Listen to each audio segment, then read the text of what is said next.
Here for my other new works I got. This is more of an autobio. This is Fujo X-Ray Visions. This one is just a collection of my personal comics I've just sort of made about my life the past year. Trying to go and do X-ray school. I have some fun little anecdotes and some personal things. Yeah, and a lot of, just always a lot of thoughts about being an artist and pursuing other work. I hope it'll be fun. I don't talk as much about like my work experience in it as I wanted to, but as you can see, it's a #1, so I hope to keep making cartoons as I go along. Now here we have a oldie but a goodie. This is a classic inexorable. It's my comic about Tash from Narnia. Tash, if any of you read Chronicles of Narnia past, the first couple books, you'll know about Tash. He's one of my favorite characters. He only shows up for a very brief time, but he's kind of like this death god demon figure who's kind of like treated very scarily, but also plays a really interesting role. So I made a whole little zine about him that I think is good. Here's a new print I'm debuting. It's actually an older artwork I've had for a while. It's inspired by Dune Messiah, which is my favorite book of the Dune series. If I had to rank my favorite Dune books, it would probably be Dune Messiah, God Emperor, Children, regular Dune, of course, but I got to Heretics. I didn't quite care for it, and I never got to the last one yet because I got distracted by historical media. But at some point I'll get back to it. But I wanted to make an interesting artwork based on that. For more zines, I sort of packed some in this big bag here. This is Gloria, another classic from my Tumblr days before it got banned.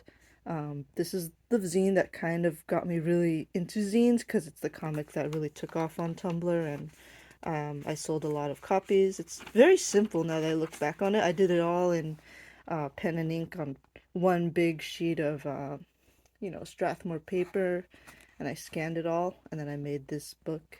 It still, means a lot to me and informs a lot of sort of the aesthetic I ended up making later on. And yeah, it's also just really nice, and I love sharing it. It's pretty short.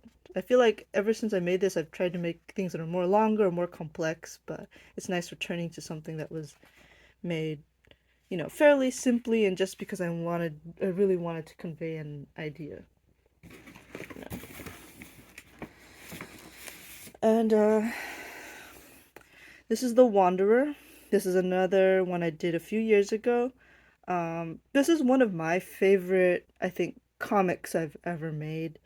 It's basically kind of my retelling of the harrowing of hell, which is mentioned briefly in the book of Peter, but it has some different beliefs have come out of it in Orthodox traditions. I was really inspired by the works of John Dominic Crossan and how he kind of talks about Eastern iconography when it comes to the harrowing of hell.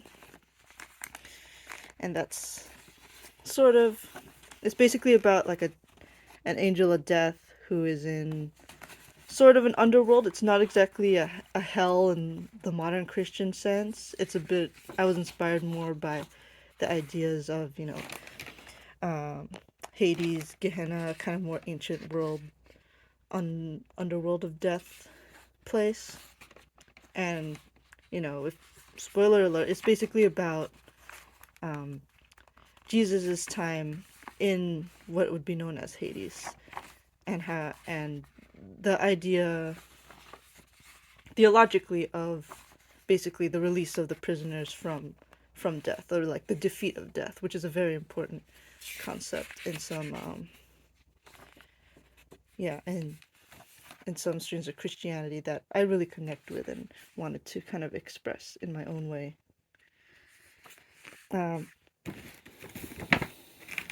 I have a lot of copies of these because, yeah, I just really like it as a comic, and I've shared it with a lot of people, both religious and non-religious, and I think, it's I try to make my stories the kind of stories that can be appreciated by any kind of audience.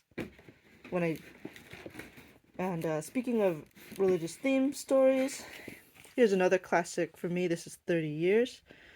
This one is a little bit more straightforward narrative. It's also, Jesus centric. It basically was inspired because I was thinking about how in modern depictions, a lot of things about Mary and Jesus' relationship usually shows a very specific kind of relationship. Like it's either when he's a baby or when he's like dying on the cross. And Jesus didn't start doing his ministry until he was 30 years old. So I was like, well, that 30 years is a long time. What did he do in the meantime? What kind of relationship do you have with your family, with your life, with your parents? So that's something that I explore in this comic. This is one I did a lot of research on, and I write a little bit about my research in the background because I wanted to kind of make it a bit more historically grounded when I made it. So it's another one of my favorite like straightforward comics that I've done. Is 30 Years. It's funny when I post it on Tumblr, I always get a lot of comments and tags that were all like, "This is the most Catholic thing ever," and I'm like, I'm really glad if you can appreciate it if you're Catholic, but I'm not Catholic. I just really, like the stories. But I'm glad anyone can connect with things. All right, as for more comics, I haven't really done as much like straightforward comic things lately, but here's another book that's significant to me. This is Clanging Cymbals. This one is basically a collection of illustrations. They're usually pretty stylized and angel themed. A lot of these illustrations are tattoo designs. Oops. I've done for clients, like commissions, and I got some, permission to reprint it into a little book. Yeah, so most of them are line art, angel theme. Some are more abstract or were more illustration commissions, but they're ones that I really like, and so I just wanted to collect them into like an illustration zine. You can also use it as like a coloring book. Like the grain of the paper is really good for like coloring books. It's a little small for it, but it definitely can work like that if you're into like that adult coloring book style of work. So yeah, Clanging Cymbals, the title is kind of like a pun. Like there's a verse in the Bible also that goes like, "You can sing in the tongue of men and angels, but if you have not love, you are nothing but a clanging cymbal." And I always thought like cymbal, like the percussion instrument, and cymbals as in, a signifier. I thought that was it just sounded cool, so I used that. It's also kind of I get a lot of, when I used to post a lot of angels on Tumblr, I'd get a lot of comments about like biblically accurate angels. Is this biblically accurate or not? And personally, I'm not really that interested in accuracy when it comes to angels, and a lot of things people say are biblically accurate or not actually. They're just being imaginative. Like I like I come up with these crazy designs because I want to be imaginative and not because I want to like stick to an idea of accuracy. So that's kind of what I wanted to portray in this, is just more on an abstract level, like do some shapes and do some designs that reflect my tastes rather than necessarily like trying to stick to a theological truth or anything. I just think it's really fun. Let's see, do I have anything else here? I got these stickers. These stickers turned out smaller than I wanted. These are inspired by the tiles, the azulejo tiles in Portugal, which I really like the look of. So you could probably like take a bunch of these stickers and line them up, and they'd make like a nice tile design. And these are some more I did based on pictures from my medieval zine. We got some furries, medieval bestiary yaoi furries. They're also smaller than I expected. I always kind of get my stickers a little small because my sense of scale is kind of messed up. But I think they're cute. I put them on my water bottle, but my water bottle like fell off my backpack and rolled into the street, and I lost it forever just the other day, so I'm sad about that. And here is Madame Melusine, who is the ancestor of the entire British royal family, I guess, and also all the US presidents, except for Martin Van Buren. Apparently, they're all descended from King John, because he got around, I guess. Although, that's not special. You could say that about, like, every white person, every other white person in the West, probably. Like, they had a lot of descendants. It does, at some point, it just doesn't matter, but I always think that's a funny little factoid. Here's some other mini stickers for OCs. Oh, you can't really see them. They're in their plastic bag, but yeah, this is Calvin with some bobas. I'm not really a boba person anymore, but I had fun kind of coming up with these little designs. These are just sort of freebies nowadays because they're kind of too small, I feel, to do anything, but I like the design a lot. More, oh man. I was at Office Depot today because I like having bags to give people, because I hate it when you give people like a print and they don't have anything to hold it with, and it's just like really awkward. So let's see what other prints I got here. Oh yeah, I need to show this one. This one is a new one. Usually I trim this, but I haven't really the time, so you could trim it if you want to frame it. If not, then just enjoy like a really nice piece of art. Like, look at that. Yeah, I was kind of going for more like of a flash sheet style thing because I've designed a lot of tattoos, but I've never actually like gotten one, so I don't know really the process. I don't know if the layout is good or anything, but I kind of want something like that, with just sort of like a layout of different designs I've done over the years. But I always like something that's a little theme, so this one kind of has a theme here.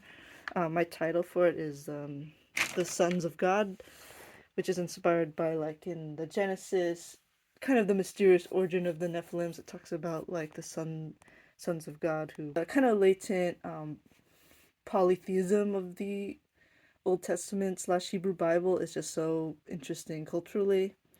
Been in Tree of Life, and flaming swords. My little locust creature I have here. Some celestial stuff, and my little bird feet angels are kind of, that's my thing. Like a microraptor. I really love the design of, but I'm kind of like, I always like how in like the prehistoric paintings and stuff, a microraptor, like there's something very crow inspired about it, crow and raven inspired, and I'm kind of combining that with like the Noah story with the olive branch, which is really fun. There's that whole thing about how like creationists love like doing crazy world building, where there's they have the dinosaurs and the humans, and they're all like working together, and people are always like, oh, if it wasn't like propaganda, it would make really good world building. And I think about that a lot because I always think they had some good aesthetics here. This bottom design here is like I was inspired by Tiktaalik, as like the first land fish.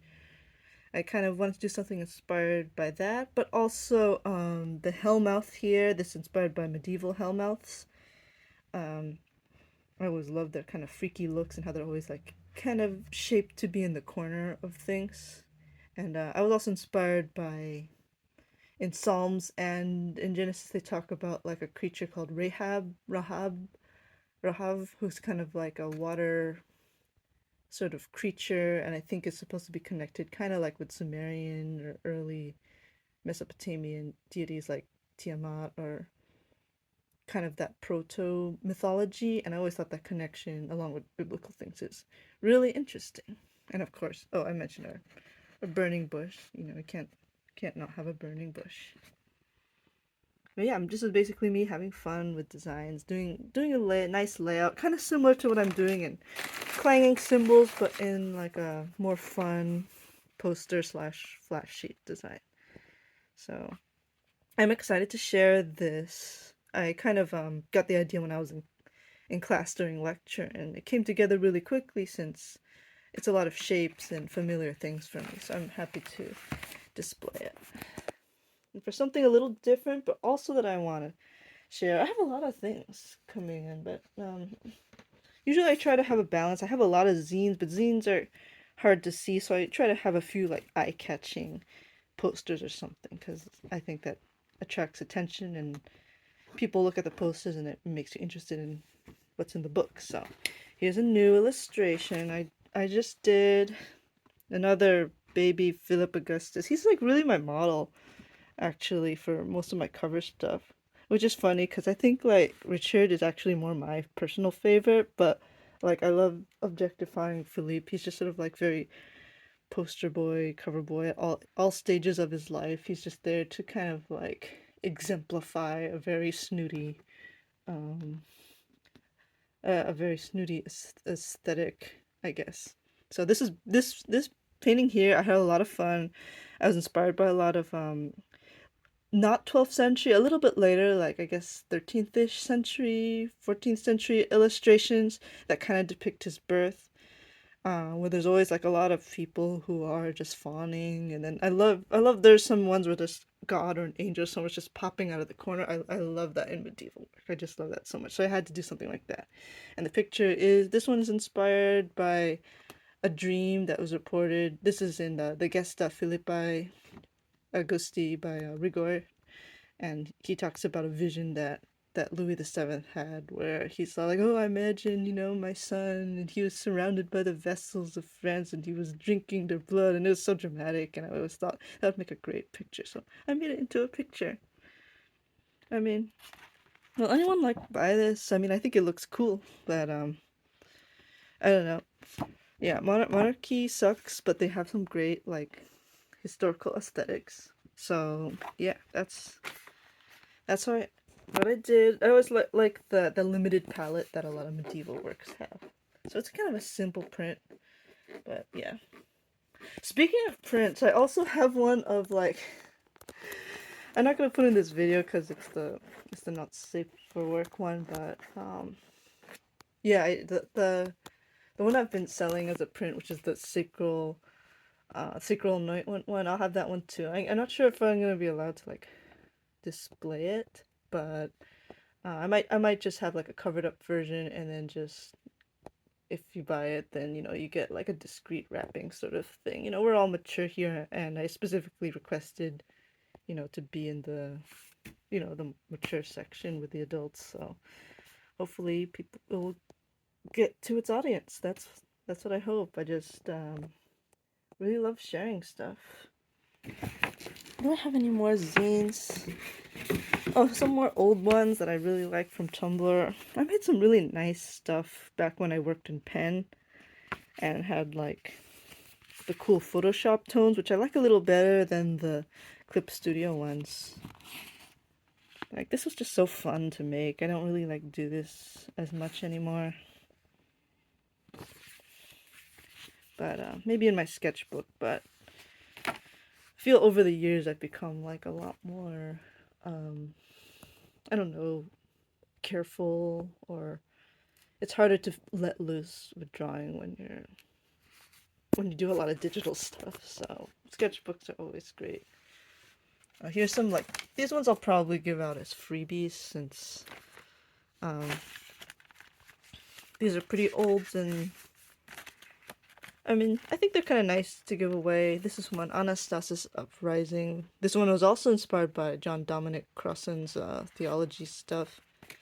Well, actually, I think was cool to read when I was into that sort of you know, theology, historiography, challenging mainstream Christianity sort of thing. I think his historical analysis is kind of weird sometimes because I don't think he really like always cites his sources, so I'm not as keen on him. But it did speak to me at the time and means a lot, so I write about it. Here I kind of There's another thing about this zine. If I had to redo this, I would not make the text like so small. Like it's so small, you need like a magnifying glass. But it's a fold zine.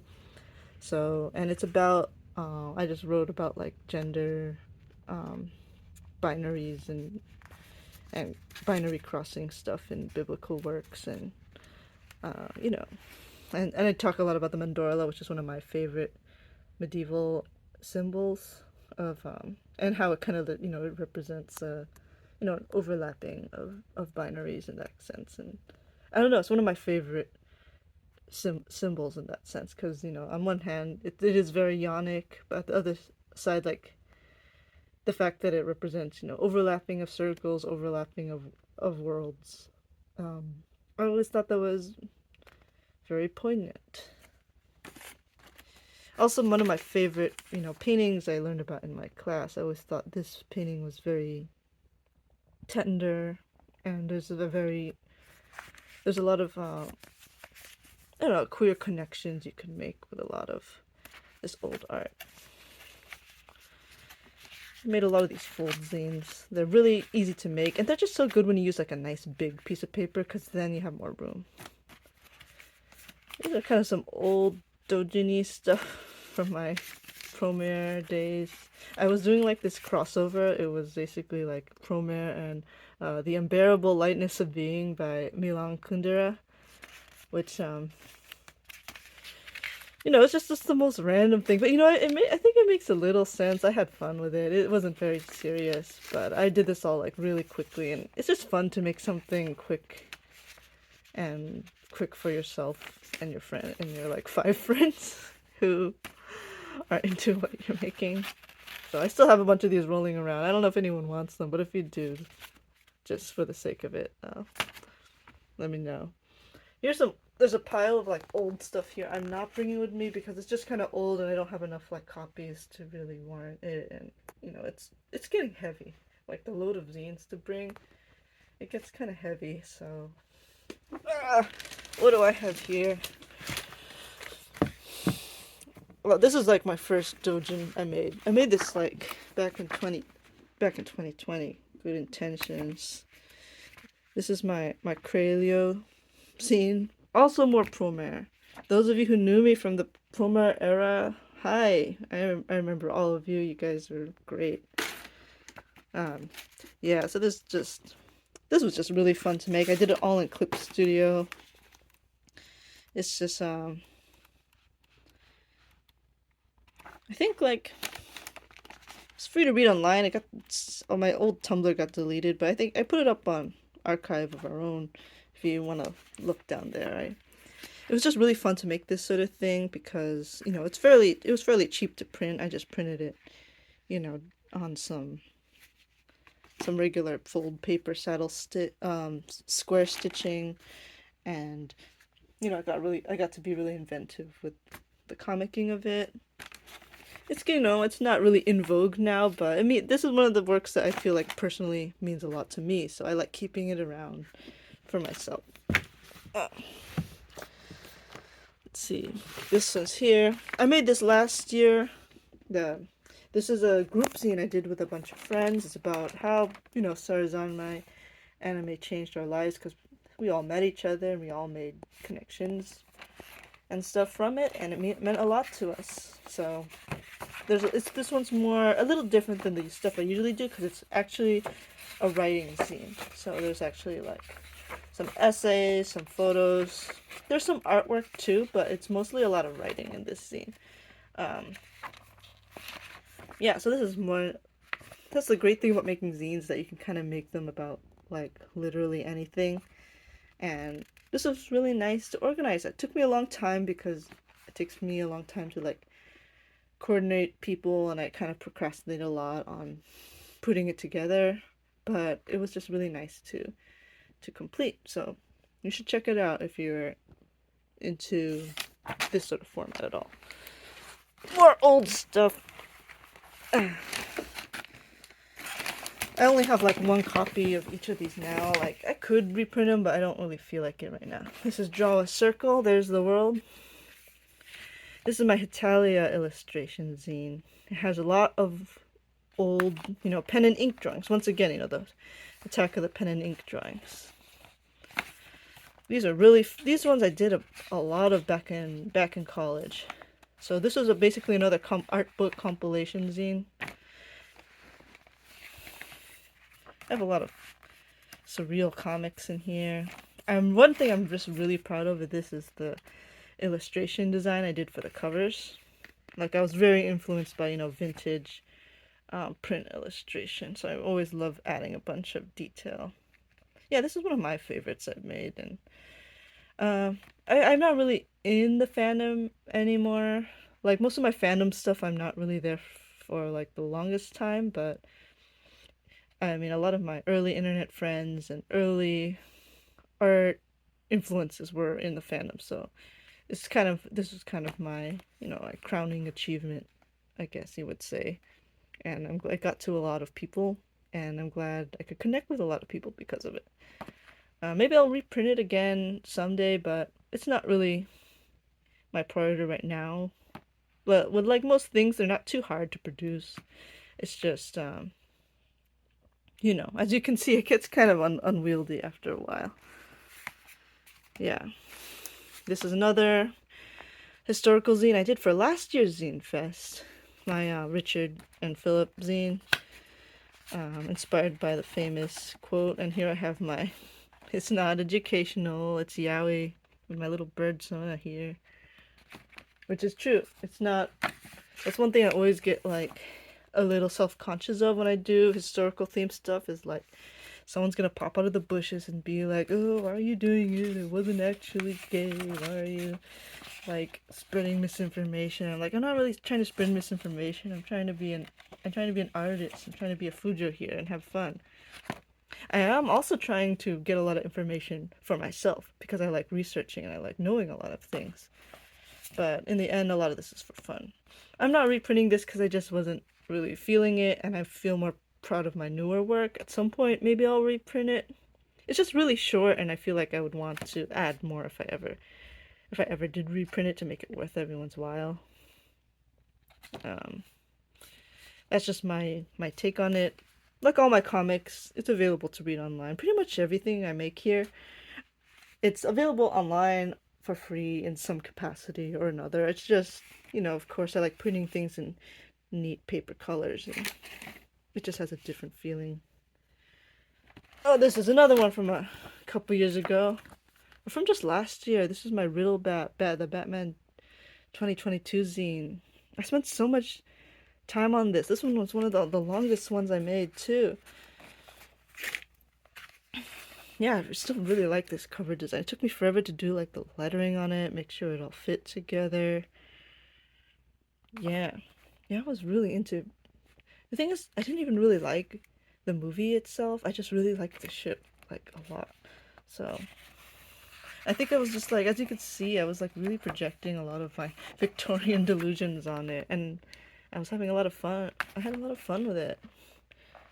Yeah, so I made a lot of comics. I made a lot of, very speculative, stuff. Yeah, this is a really fun time to make as a zine. That's why I really like making these zines. They kind of, like I said earlier, fandoms really come and go. Like, I'll get, really hyper fixated for like a year, or usually like a year or so, and I'll make a lot of content for it. And then, you move on, and, the internet is just so, it passes by really quick. It's so ephemeral. Like, my old Twitter accounts where I used to post all my fan art, they all got sussed last year. So a lot of my years of work, just disappeared. So for some things, these zines are kind of like the only record I have left of the work I did, or the time I spent in, like, these fandoms and communities. And so, I like being able to look back on what I made in a physical sense. And just, even if I don't really have the same feelings for the media anymore, I like going back and appreciating the work I did, or knowing that other people really liked it. So I'm glad I made this. It's my last copy of it. I sold all my other ones last year, or gave them away, hopefully to loving homes. But yeah, so now it's just sort of part of my library. This is an old version of the Wanderer, back when I, like, printed it on expensive paper, and it just was, like, way too much. I do like this cover a little more than this cover. because it's a bit more evocative. However, like when this is one where like the medium makes sense. Like when I'm printing Office Depot, it's just sort of like the plain cardstock and it doesn't print to the edge, so you can't really get a bleed. So I try to go for something that will fit on a white surface and will reproduce better. So this one is a bit more gloss and there's like a bleed, so I can make it a bit more atmospheric. But you know, I try to work with what fits with the medium. That's the challenge I feel like whenever you make a zine, is that there's always a limitation, and you kind of want to work with the limitation rather than against it. I had a couple other doujin things around here, but I can't find them. Like I know I made some more comics, but as you can see, there's like it's kind of a mess here. So who knows what else I have. That's kind of what I have as far as products go. I got prints, I got books. Another zine that I don't have here, but I'm going to be picking up from my good friend who I was collaborating with. We're making a zine of a lot of old movies that we think personally are very yaoi, and we specifically say yaoi and not like gay representation or queer representation, because we're kind of thinking of it specifically from, you know, a personal taste, couple dynamic perspective, rather than is this a good representation, is this healthy or whatever. So we have a lot of, it's going to be like reviews of like about 20-ish old movies like made before the year 2000 that we think have a lot of those qualities. So I will also be debuting that one at the fest, and I can't wait for you to read it. There's a lot of good writing in it, and we hope to sort of share with maybe some younger folks or people who aren't so predisposed to old movies, to show that they can be. You can kind of look at it through your freak glasses or your Fujo lenses and have a lot of fun being exposed to older media like that. Yeah, and it overlaps a lot with, I think, queer cinema history, but it's a little different because it's a more, you know, subjective look to things. Oh, more things to share. This isn't really a zine. I just think it's fun. Just really fun to look at. I really love this book I just got. This is Social France at the Time of Philip Augustus. The cover is just such a good design. Like this is like what inspires my design sensibilities. Like I just love like the big blocky, like the borders and how it looks kind of like a print, very, you know, hand drawn. And then they have like the text up here. And I also have I got my little standee. I got my Philip Augustus. Ah man, I can't focus on him very well. It's acrylic. I have a Richard one too, but he's lying around somewhere. So once again, like I think I'll bring him with me just to help advertise, just show that, you know, I'm selling pictures of his hole to everyone. This is what you get like 800 years later, when you're just sort of an awful guy but did some like cool patriotic stuff, I guess. Then you know someone's got to profit off of it somehow. I have more things in here. These are all like old zines I bought from other zine fests. So it's so disorganized, but I always love picking up on a lot of things. So hopefully I'll pick up I'll get to buy some more later. Let's see. I think that's it for today. Mostly I just wanted to get my energy up and motivation to sort through all this mess. I think I made a bigger mess, but yeah, I just wanted to talk about my zines. I just really love making them. I feel like everyone should try making a zine or going to a zine fest, either as a visitor or a participant. I just think they're really neat. Like you could make really more polished. This is probably like one of the most polished things I've made, but I really, you know, got my start doing stuff that were just, you know, my pen and ink, making copies at the local print shop, or even just doing things that were made of one single sheet of paper. Doing something that you could like unfold as a sheet of paper. Like this is like just the coolest thing ever. Like usually there are people making really polished stuff and people who are making things with just the stapler and paper, and that's sort of like the the ethos of it.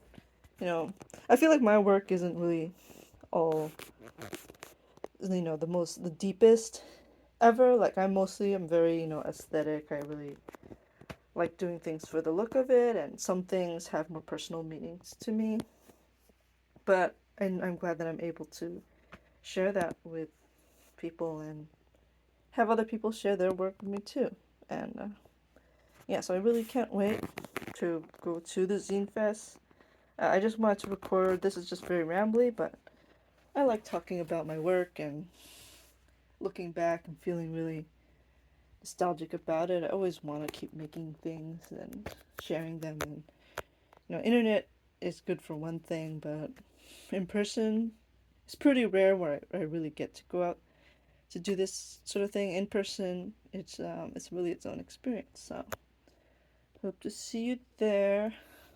Uh, if you go, and if not, then I'll have all of this.